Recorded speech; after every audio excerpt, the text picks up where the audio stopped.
welcome back, everyone. We are 31 strong. Today is our first collab meeting between CPE, ISA, and WISH. And so I'd like to thank them, their officers, and their members for being here. So we're going to just go ahead and get started.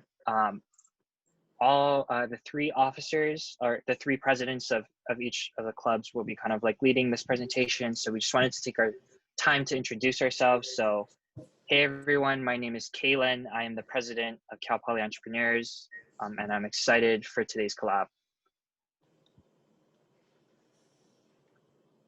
Hi everyone, I'm Rachel. I'm the president of Information Systems Association, and I'm also very excited. Hi, my name is Selena. I'm the president of WISH, or Women Involved in Software and Hardware, and I am thirdly really excited about this presentation. That's awesome. So yeah, let's get straight into it. So today is our Tech Meets Business workshop. We're kind of going to show you how tech and business interact, and just kind of really they're one and the same, and they go hand in hand. So let's kick it off with just kind of from each of the fields of like entrepreneurship, business, and technology, where we just want to give you kind of like a mindset of like what kind of approach do we want to take. And so starting off with the entrepreneurial mindset, like we're really focused on the problem and the customer. It's not so much about the solution, right? But it's about, are we solving a real problem? Are there real customers? And can we provide value to them? So that's what we call the value proposition, right? It's what kind of value can we provide to the customer? Some other things with entrepreneurship is like, for a company to be successful, we don't try to like compete directly. We try to like differentiate a lot. Like a lot of times you'll see people work in the same space, but targeting a slightly different problem or a slightly different customer. So that's kind of something we really hold dear to us, is just like, yeah, let's always try to differentiate ourselves from the competition. Entrepreneurship is all about being scrappy, about just kind of doing what you need to do to get it done. And it's all about iterating, just constantly kind of working in cycles. Like you try something, it doesn't work, we try again, and we try again. So that's a little bit on entrepreneurship. I'm going to pass it over to Rachel for the business mindset. Thanks, Kaylin. So the business mindset is kind of a lot more focused on building relationships. So a lot of companies like to say that we're in the business of relationships, and it's kind of more of a people-focused company. And so that is not just limited to building relationships with your customers, your clients, but it's also just making sure you keep that unity within your team and whoever you're consulting or working with. And so when you're given a lot of data, a lot of our focus and our first approach is, what story does this data tell? So it's a lot of analysis and kind of being able to find the significance within the data, more than just the numbers that it presents. And so with the combination of building relationships and having that analysis background, we kind of combine it in order to use this level of empathy with the user or the client to be able to understand and truly listen to what their problems are. So that way you can make sure you hit every point and every need that they need, the need that they have, and even the things that they don't even mention, but the things that you can sense in the way that you interview your users and interview your clients. And lastly, the business mindset has a lot to do with just project management in general. So as we're trying to have this mission that we're all trying to go for, no matter what background we have, we also want to make sure we know how is that project going to move smoothly, and make sure we utilize everyone's skills and weaknesses for the efficiency of the whole mission. But I'm going to pass it on to Helena to learn more about the next mindset. Thanks, Rachel. So from a technical perspective, you're really looking at how can we break down the thing that we're making to the smallest sort of service. And the reason you want to do that is so you can sort of reuse that service in other spaces within your application, but also if you need to outsource or use someone else's code, it's really important that whatever you're building, you're able to sort of break it down. Another really important thing that's kind of the opposite of maybe what you'd have as an entrepreneurship mindset is, don't reinvent the wheel. You're not going to be, when you're making something technical, you don't have to start from scratch. A lot of code has already been written, and a lot of people have built these really cool libraries and things that you're able to utilize and sort of build on top of, and that can help expedite your process better. And then you can sort of create a niche on top of that code that's already been written. And then lastly, just make sure when you're choosing whatever framework or languages you end up using to build your project, that it meets the needs of both the engineers that you have that are building the product as well as what the customer needs. So there could be a language or framework that's super flashy or new or seems really fancy and fast, but that might not make sense for the scope of your project and what the customer needs. Yeah, that's awesome. Thanks, Rachel and Helena. So we're going to get into kind of the main topic of today, which is the SDLC, stands for the Software Development Lifecycle. It's this idea of how do we take kind of a problem or an idea and build a software product out of it. So when we say software products, we can talk about apps or websites or even kind of things that involve software and hardware. So maybe like an Apple Watch. But this is kind of the general approach that you would take when you're building a software product. And so there are 6 steps, and we're going to go through each step. So starting off is the planning step. And this is where a lot of kind of those entrepreneurial principles come in. Like we mentioned, we are always focused on the problem and the customer. If we look to the right, this is a picture of the value proposition canvas, which is something that a lot of startup companies use when defining their company and the product or service that they're offering, but we can kind of apply this to a software product. And so if we start on the right side with the customer, we really have to kind of understand who our customer is and what exactly like they need. And so this would be kind of a canvas of like, or this would be something you fill out and you kind of revise and reiterate on. And so if, like the customer side, there are gains. So these are things that like the customer wants or can benefit from.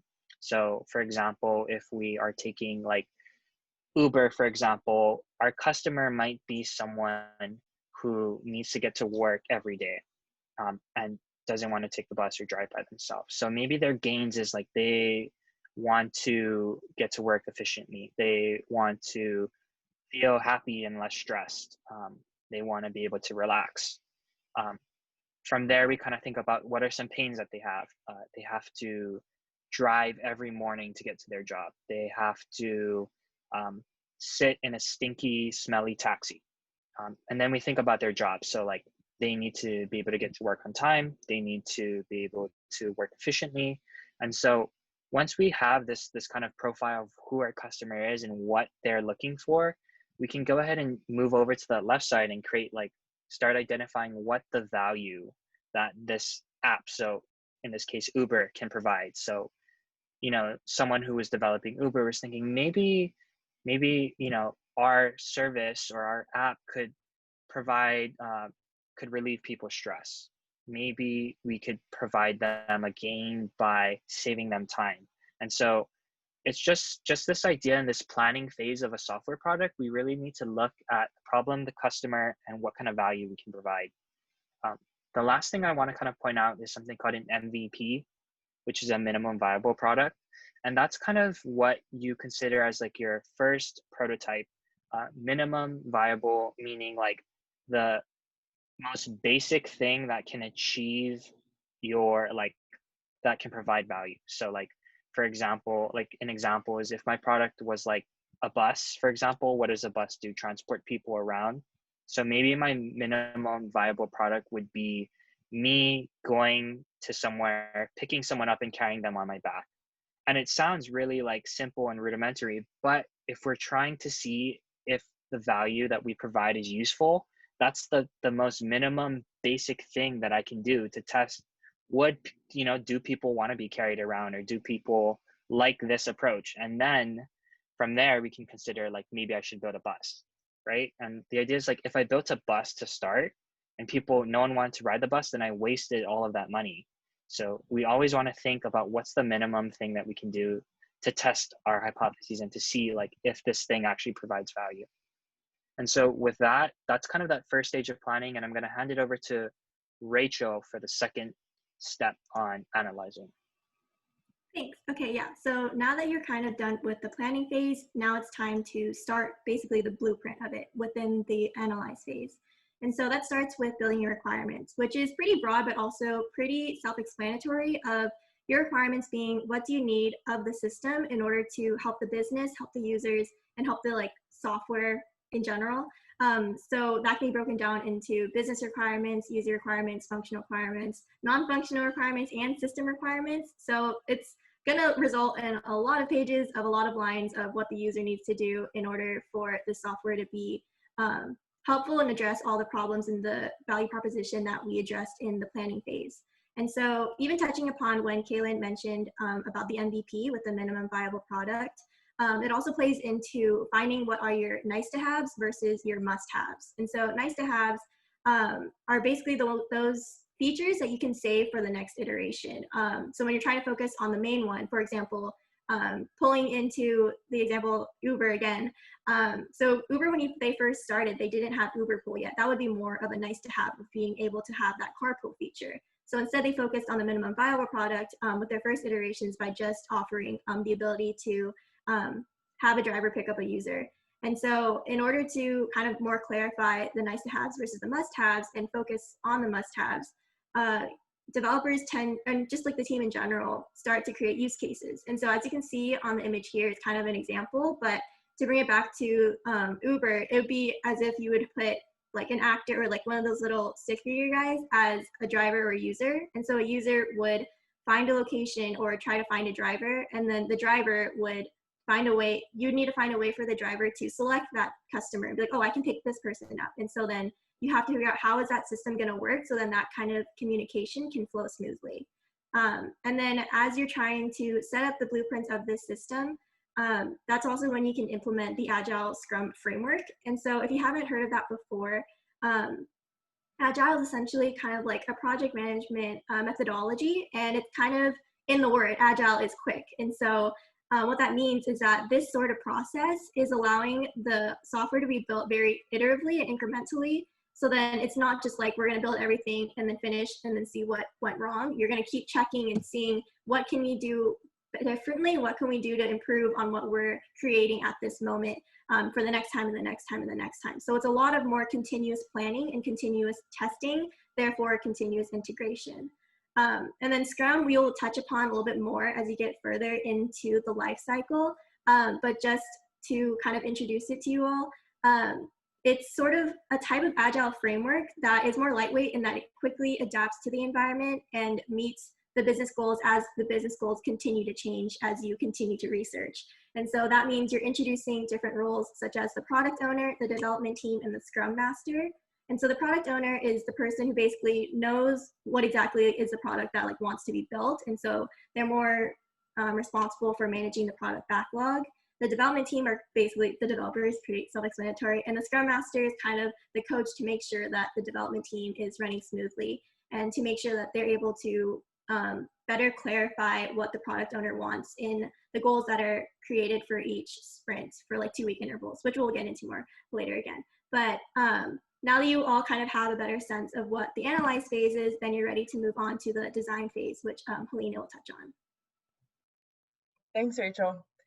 So the design phase is the first phase where engineers really start to contribute to what they're talking about. This is typically meetings you'll have with your project manager. The product owner might be there, but there won't be any stakeholders, or your customers won't be there. This is sort of taking all of those requirements that Rachel was just talking about and the MVP that Kaylin mentioned and creating the design of what your architecture is going to look like. So when we think of the word design in SDLC, it's two things. It's the literal design. So this is where you would start creating your UI or UX and figure out how that's going to look. But it's also the design of the internal architecture. And typically teams use like diagrams. A lot of people, I think, don't realize how visual code can be and how visual a lot of the services you build are. But typically a team will literally just draw diagrams and how they all connect.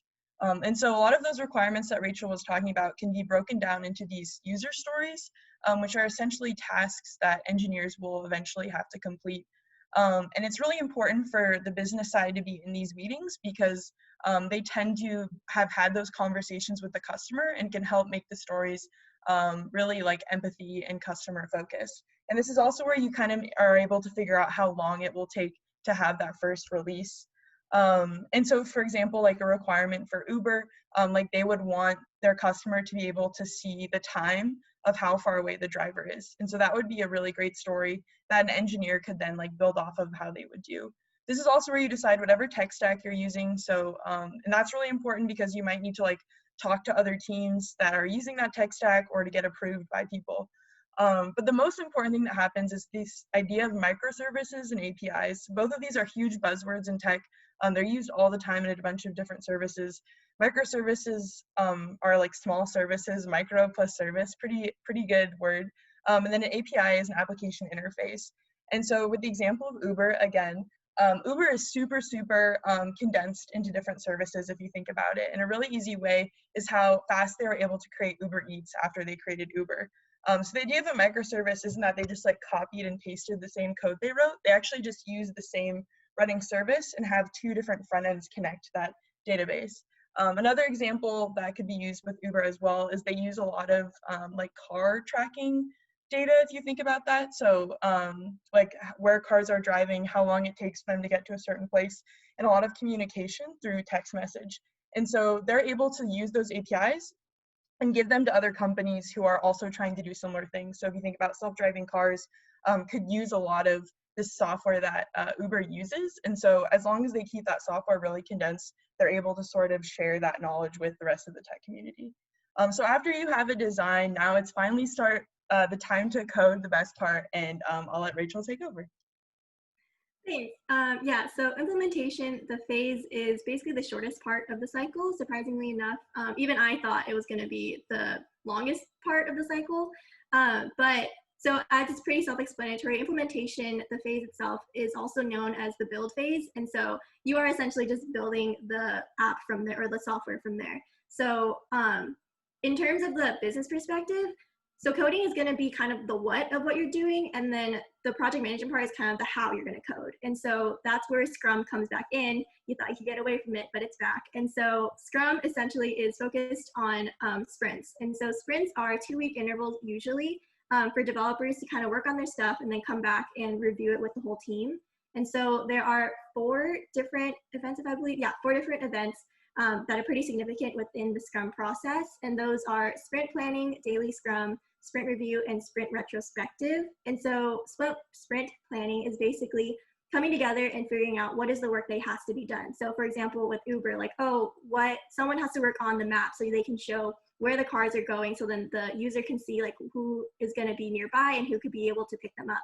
And then another person has to work with, oh, like what's the billing procedure going to look like? And so everyone gets their different responsibility, and then that's when they get to work. And so then as they're working throughout the 2-week interval, you're going to have daily scrums. And so those are stand-up meetings. And why they're called stand-up meetings is because of how fast they have to be. So they should only be about like 15 minutes generally. And so this is more of a touch base of what did I do today? What am I going to do? And if there's any obstacles blocking me. And then everyone can kind of communicate from there. This isn't a time to like, oh, can you look at my work? That's for the sprint review, which is when everyone, like it says, basically reviews the work that you've been working on, see how you can fix things or improve, and then set up the goals for the next sprint. And so these are usually around 4 hours compared to the 15-minute stand-up meetings of daily Scrum. So it's pushing all of the interaction, all the feedback, and all the discussion within one event. So that way you can collaborate a little bit better and have a clearer vision as you're moving forward. And then lastly, there is the sprint retrospective, which basically is kind of a higher level, breaking the fourth wall of how can we make the sprint itself better, and how can we structure that so then things can run a little bit more smoothly and everyone can get what they need from who they need at the right time. And so that's like what went well in the sprint, what could be improved, and what could we commit to improve in the next sprint. And so when you're going through this implementation build, you're prioritizing the features, and you're not just trying to get something done. As long as you have like your own different responsibilities, then that is how the life cycle is going to continue to move on. And so with all of that being said, then we're going to move on to the testing and integration phase. So I'm tossing it back to Helena. Thanks, Rachel. So testing and integration, usually I think a lot of people think it's like a snooze fest, and it's like super boring, but I think it's super exciting, so I hope you all get super excited. It's the longest phase by far. It's also the most expensive. For those of you who have written code, this is the part where you run it and it blows up. It happens to the best of us. It happens all the time. And you can think of testing in a lot of different ways. It could be like, does your code work? Does it work on Firefox? Does it work on Internet Explorer? Does it work iOS and Android? It could also be too, this is a great time to put in any focus groups, like going back to the MVP that Kaylin talked about, like, is this actually doing what we wanted it to do, and is it making getting the reaction we want? And this used to be like a horrible process. People tried to avoid it until Agile came around. And so you'll notice this diagram I put on has a sort of like really cool infinity loop. And so this is the idea that's come from Agile called CI/CD, and Rachel mentioned this earlier, and that stands for continuous integration and continuous deployment. So the idea is that all of these steps we've been talking about kind of happened over and over again. The planning doesn't usually come into play again just because it's really far away. And to be honest, sometimes even implementation, like it might take a little bit for that to happen, but the analyze, design, and the testing integration just kind of happens over and over again. And one of the cool ways that's done through technology is most companies usually have two different environments. So they'll have like a dev environment or develop environment and a prod environment. So if you're ever working on something and want to like test it, but don't want like anyone else to see it, or like you don't want to make it public, there are ways to set up environments for you to do that, which is really cool. So like, for example, with Uber, like if you wanted to have a beta app and make sure that which they probably did, to make sure and test with drivers and different things like that. And then another important part of testing, and my favorite, because I come from a security background, is the security aspect of testing. Security is sort of taken a back burner through a lot of the tech boom just because people have been trying to like pump out apps. But we've seen some really crazy vulnerabilities that have happened. I'd be happy to talk about it anytime if anyone wants to, but a lot of security testing happens here. And there's this new movement happening right now called shifting left. So if you think about the cycle as like a linear line, people are trying to get security like in the design or analyze phase so it can be avoided. But testing integration seems boring, but it's super, super important. And the earlier you test and integrate, then the better it is. And that leads us to our last step, maintenance. Maintenance is also really cool. It's super important. Monitoring can be, again, for security purposes, or it could just be like, how many clicks is my website getting, or how many downloads does my app get? Is it being used? What time do people use it? That was a huge one for Uber, and one of the ways that Uber really changed a lot of like economic strategies was the way that it like surged through different times and how they could change rates. And that's all done through monitoring. So that's like a really cool aspect to use. Again, like security testing, there's this really cool job called penetration testing, and basically you get paid to hack your own application. Which is super cool. Like security is really awesome. I recommend everyone check it out, but you literally can get paid to like hack other things within your company's website. So if you like breaking stuff, that's a great part of that step. And then lastly is updates, and updates are super, super important. And so this can be updates from your perspective. So like Rachel mentioned earlier, Kaylin, like Uber Pool, like that's an update that they're able to add. But also if you think about how like iOS will update, it will sometimes force you to update as well. Like for example, when iOS required that if you wanted to like an app to track your location, they have to like ask you first. That was something that Uber would have to like reintegrate with. And that completes the cycle. Yeah, thanks Rachel and Helena. We know that was a lot of information that we threw at you. We just wanted to give you kind of a little bit of an overview and at least prime you with some vocabulary so that in the future, if you're interested, you can kind of go back and kind of pick up the finer details of this stuff. But as a review, we kind of start off with that planning phase, bring in kind of that entrepreneurial mindset of who is our problem, who's our customer, and how can we bring value to them. Once we understand that, we move forward into the analysis phase, kind of identifying, like Rachel mentioned, like some of these user stories, like what is our product going to start to achieve and start breathing life into it. From there, we go into the design phase, and like Helena mentioned, like, you know, what is our tech stack? What kind of, like, are we using microservices? What does the physical design look like? Moving then into the implementation or kind of the actual development, but also kind of implementing this sprint agile framework. So how do we work efficiently? How do we develop really iteratively?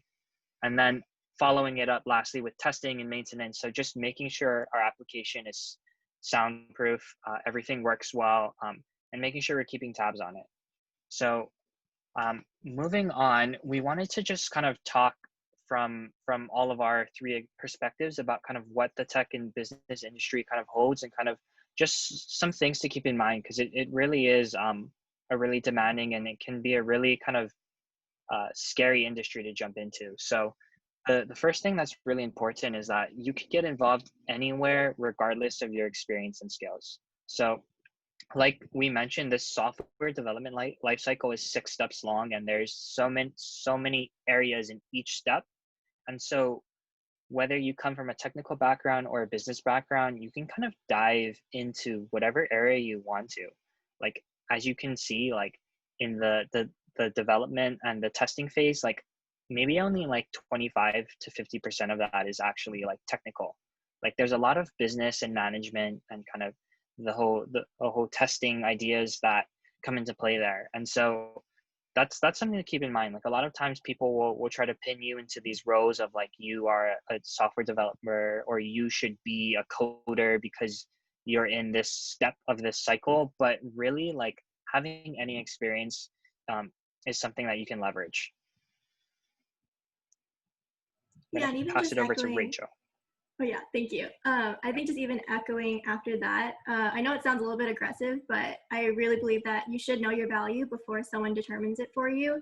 And kind of like what Kaylin says is that if you come into a group and they assume that, oh, because you're a software engineer, you can do like only these certain things and like easily pigeonhole you, it can be really overwhelming. Or even if you go into a different company, you can easily have imposter syndrome. And so what we kind of want to encourage you to do is just make sure you acknowledge the strengths that you have, or even the weaknesses as well, because at the end of the day, that's what makes you you, and that's something that you should have security in rather than insecurity, and just let everyone kind of use that label of yours of like, oh, I'm a business student, or like, oh, I'm entrepreneurship, that they're gonna like have all these assumptions like thrown on you. But you can avoid that by being able to stand up for who you are and what you've done to get into this position, and knowing that you were chosen in that position for a reason and you have things to offer, and to not hold back on that because of it. And so just to even like add more onto that, Helena has some other points too.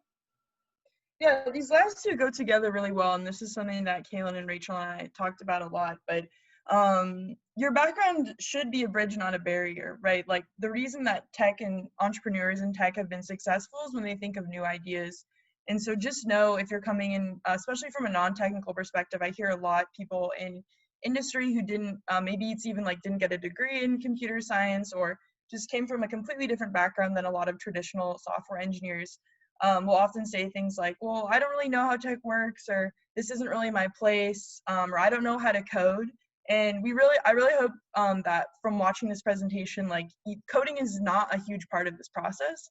And I've noticed too, a lot of people sometimes lack technical confidence. Like you could know about a system, but you don't have the confidence just because of the way that like tech has been brought up in the world, and a lot of the complexities that come with the industry. So just know that your background, whether it's technical or not, can be a huge asset to the team in a technical or non-technical setting. Like it doesn't really matter. And then the last one, and probably the most important one, is that a different perspective isn't a wrong perspective. So just make sure when you're coming up with these ideas, writing code, whatever you're doing, it's okay to think differently than a lot of other people. One of my favorite examples of this is when they released smartwatches for the first time, so like the first iteration of Apple Watches. There's actually no tracking for women's health, which is kind of ridiculous for like a fitness or a health watch. And this was really evident because there weren't a lot of female engineers or people who are thinking with females in mind on the team. So this is a great example. Like it seems weird to like bring up your period at work, but this is an example where they missed a whole group of customers in that first iteration of the Apple Watch because they weren't thinking with a different perspective. So basically, Rachel, Kaylin, and I are trying to tell you like you're all awesome, and we hope that you go into this field with confidence because you all deserve to be here. Yeah, just echoing that, Helena, Rachel, and I talked over the weekend. Just like we really just want to encourage you guys that it's like this field is open for everyone. Moving forward, I just kind of want to touch on this diagram a little bit. This is kind of taken from an article about alternate career paths for people involved in tech. And so as you can see, like there are some like developer roles, there are some roles that are a lot more business focused. There are even some like tech roles that interact with people a lot. There are some business roles that are more logistical and behind the scenes.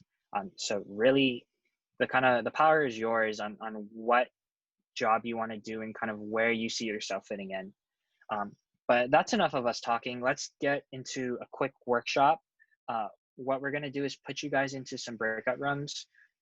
Every room is going to select a problem, which I'll show on the next slide. And we're going to like get a little bit of practice with this cycle. So identifying some users, defining some features, and prioritizing them. So let's say, you know, our problem is how do we transport people to work easily? The users could be a college, or the users could be your average middle-class worker who needs to get from their apartment in the city across. And then what are some pains and gains? Maybe they don't want to walk, you know, and so forth. And then features. So we want to create an app that allows users to sign up for like a ride share and so forth. And we would do this one first. So that's just a little bit of practice for you guys. Here are the some of the problems or areas that you could kind of pick from, but feel free to kind of choose your own.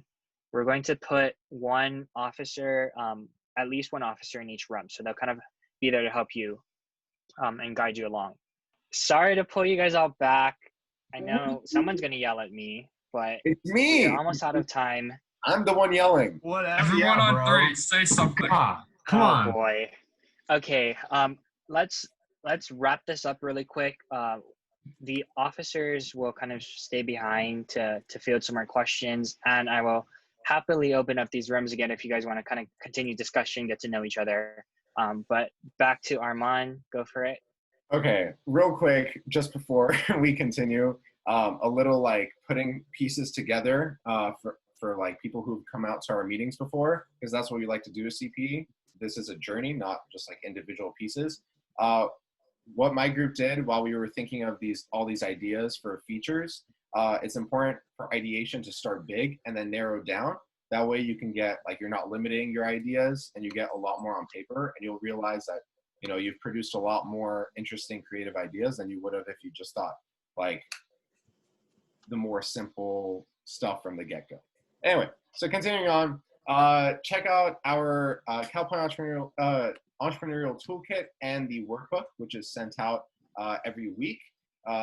If you don't have access to it yet, the best way to do so is to sign up on our email list, and you will get updates on that. It includes resources for everything we talked about in these meetings, plus additional resources and outlines about just what we talked about during the meeting. Yeah, to tag on to that, everything we covered today, we'll try to provide resources for the software development lifecycle, kind of the Sprint Agile framework, more of that. And if you're from ISA or WISH, we'll be handing that over to your officers as well. Okay, moving on, just wanted to give a big thank you to both ISA and WISH. It was awesome getting to kind of meet Helena and Rachel and get to work with them. And I really appreciate their effort.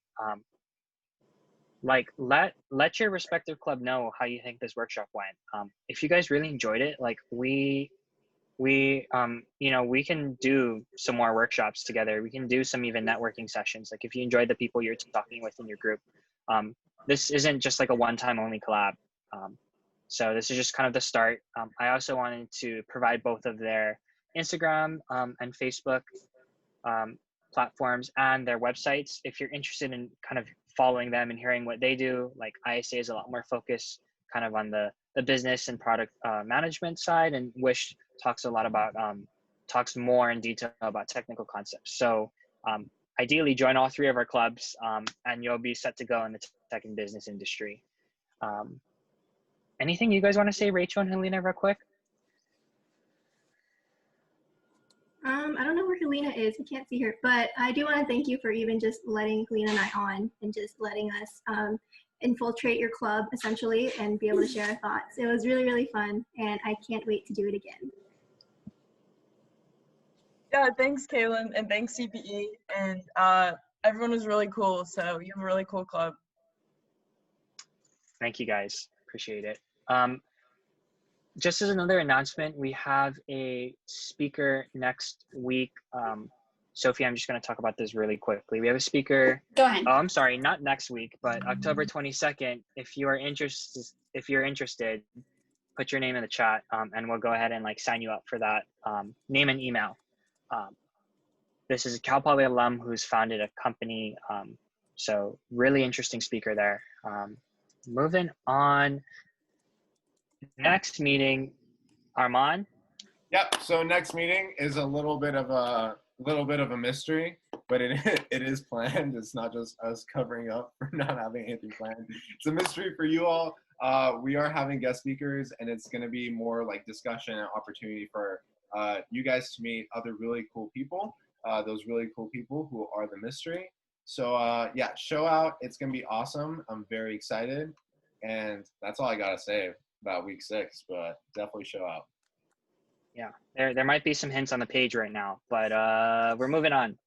So social media, here's our social media, Cal Poly Entrepreneurs. You can find us on Instagram, Facebook, and YouTube, where this meeting will be reposted in case you want to kind of check up on something again.